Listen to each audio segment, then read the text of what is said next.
So Albert, Bob, and Charlie had decided that they were going to make Hypochondriac an LLC with pass-through taxation. The next question they need to answer is where are they going to organize their LLC? They want to organize their LLC in the most company-friendly state, and one of those is Delaware. Delaware is actually the single most popular state to incorporate. In fact, 60% of Fortune 5 companies are incorporated in Delaware. This is largely because of the Chancery Court, which is a special court that only hears Delaware business entity cases. It has the reputation of being one of the finest courts in the land, and all the judges are actually trained specifically for business entity cases. You're also going to likely get a more expedited trial than you would in other states for your business entity case. Delaware also has a perception of credibility and prestige due to being somewhat of a haven for companies since the early 1800s. The bad part about that though is that the fees to incorporate initially and annual fees tend to be a little bit higher than in most other states. But that's kind of a case where you get what you pay for. You're paying for that Chancery Court. You're paying a little bit extra for that credibility and prestige as well. Missouri laws are very similar to Delaware laws. Their Missouri laws are very company friendly as well. However, Missouri does not have the Chancery Court, so you're not going to get that extensive body of corporate case law necessarily spanning over hundreds of years, and corporations like that, shareholders like that, because you can get more consistent decisions about in these business entity cases. A less traditional but more up and coming player in the company haven of states is Nevada. One thing about Nevada is you're going to get extra indemnity of directors and officers of your corporation. So if any shareholders want to sue the directors and officers, not only is it already difficult to do so because of the business judgment rule, but absent some type of fraud in Nevada, you're not going to have very much success whatsoever. Nevada also has one of the highest degrees of privacy for corporations in the state. You do not have to disclose your owners when you set up your article of incorporation. You only have to disclose who your officers are. So in a situation where you're trying to make it as difficult as possible for somebody to sue you, that can be extremely helpful. There's also no corporate taxes in Nevada, and obviously when you're working on tight margins, the less taxes the better. Also, they're gonna submit, while you're still gonna have to pay federal taxes in Nevada, you're gonna get a little bit of more privacy with what you need to submit to the IRS in your federal return. Wyoming is another up and coming player in the corporate havens. Their statutory system and established case law is not nearly as strong and developed as Delaware and Nevada because they're very new to this corporate haven status. But they do have very similar laws to Nevada, and they have substantially lower initial and annual fees than Nevada does, and Delaware as well. One thing you need to remember about Wyoming is that nobody in the state there is considering new taxes or fee increases for a business entity. And I wanted to make a point of that because, in contrast, there are groups in Nevada that are pushing for higher taxes on corporations and larger fees. So in the near future, the lower fees in Nevada could also go up. Next, we have a table, and it just kind of outlines all of the different benefits of Delaware, Wyoming, and Nevada. It's hard to read this table, but at the top you can see that Delaware has a lot of the boxes ticked off, and what most of those boxes are annual fees and taxes that you're going to have to pay in Delaware, whereas we can see that you're not going to have to pay those same taxes and fees in Wyoming and Nevada.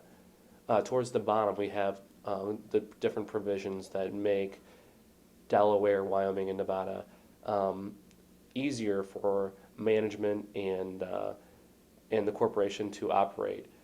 Certain things like being able to have single payer corporations, being able to hold your shareholder meetings anywhere, no minimum capital requirements. These are all things that Delaware, Wyoming, and Nevada have that not all states have that make them a little bit more company friendly. So Hypochondriac has decided that they want to organize in Delaware as an LLC. So what do they need to do? First, they're going to file their certificate of formation. This would be synonymous with the Articles of Organization in Missouri. And next, they're going to execute their operating agreement. The operating agreement is not always necessary, but in Missouri, that one is required. So the certificate of formation, it's synonymous, as I said, with the Articles of Organization in Missouri. And this is, when you file this with the Secretary of State, this is going to be the birth of your LLC.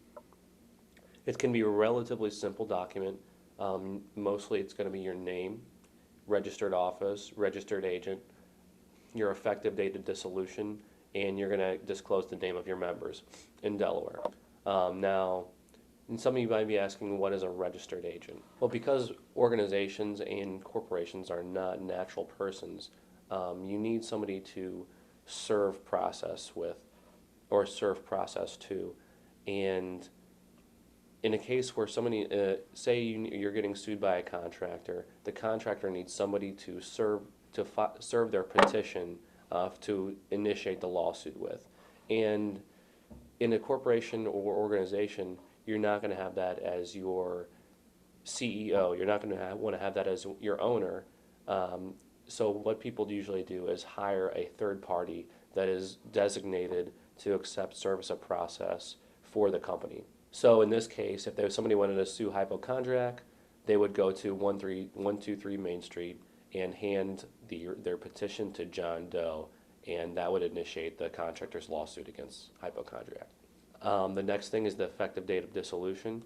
Most companies decide not to have an effective date of dissolution at all, which means they have a perpetual existence.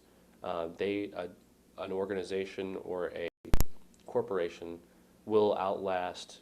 It will go on forever. It will even outlasting its initial owners. So after we file our articles of incorporation, or our articles of organization or certificate of formation, we're going to need to do an operating agreement. An operating agreement is a contract that is agreed to by the members of the LLC that sets forth the structure, some of the financials, and some of the governance of the LLC. Like I said before, it's not required in every state. Missouri is a state where it is required, just to let you know. And it outlines the financial and managerial rights of the members of the LLC. So what does that include? That would include the members' percentage interest in the LLC, the members' rights and responsibilities, the members' voting powers, how profits and losses will be allocated amongst the members, how the LLC will be managed, rules for holding meetings and taking votes, and buyout or buy-sell provisions. What is that? Those are restrictions on the transferability of your units in the LLC.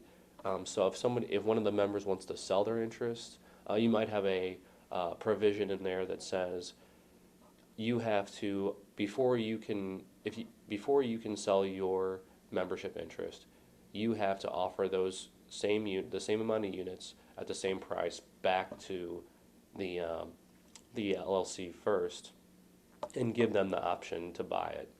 So at the end of an operating agreement, you're going to see something like this. This is a simplified version of a capitalization table for an operating agreement.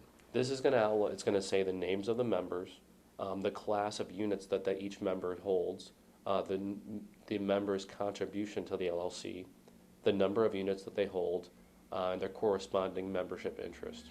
It starts out as each member makes some type of a contribution to the LLC in order to purchase an agreed upon number of units. These units give each member a corresponding membership interest. Usually it's the number of units held by the member divided by the total number of outstanding units. That's the membership interest. And of course their names we have. Now you might be asking, what is the class of units? The class of units, for Hypochondriac, I've decided to have 3 classes of units, A, B, and C. A units are, as we can see, are held by Albert, Bob, and Charlie. These units are going to be managerial units, and one thing you can set it out as, like I said before, you can decide what type of voting rights, what type of decision-making powers you want to give each members. So we can outline in the operating agreement that Class A units are going to consist of all the voting rights in the company, where B and C are not going to have any voting rights. So we're able to have Albert, Bob, and Charlie, the founders, taking this company largely in the direction that they would like to go. Next, we have Investor One. We can see has Class B units. Now, while Class B units does not get much of a say in the operations, the direction of the company, what the investor gets is they get a little bit of a pot sweetener to get them to invest. And what these pot sweeteners are, something like a different preferential treatment. So one type of preferential treatment is a distribution preference. And that would say, before anybody else, before even Bob, Charlie, or Albert, if they start making any money with this hypochondriac, whenever they decide to distribute any profits to their members, the holders of Class B units will get 100% of his original investment back. And then he might even get a percentage on top of that, just to sweeten the deal a little bit. So you might have a situation where investor B gets 106% of his investment back. And then at that point, after investor B gets 106% of his investment back to him, then the remaining profits of the company are distributed amongst the rest of the members according to their membership interest. So once investor B gets 100% of his, once investor B, as we can see, he contributed $25,000. Once he gets back his $25,000 in distributions, plus a 6% little kicker, then the profits will be distributed amongst Albert, Bob, Charlie, and Investor One according to their membership interest. As we can see down at the bottom, Employee One has Class C units, and he has no contribution. You might be asking, what's going on here? Well, in this situation, I've designated Class C units as a profits interest. A profits interest is not traditional equity, and what that is, in the case of a profits interest, the employee is going to get a share in the increase in value of the LLC over time.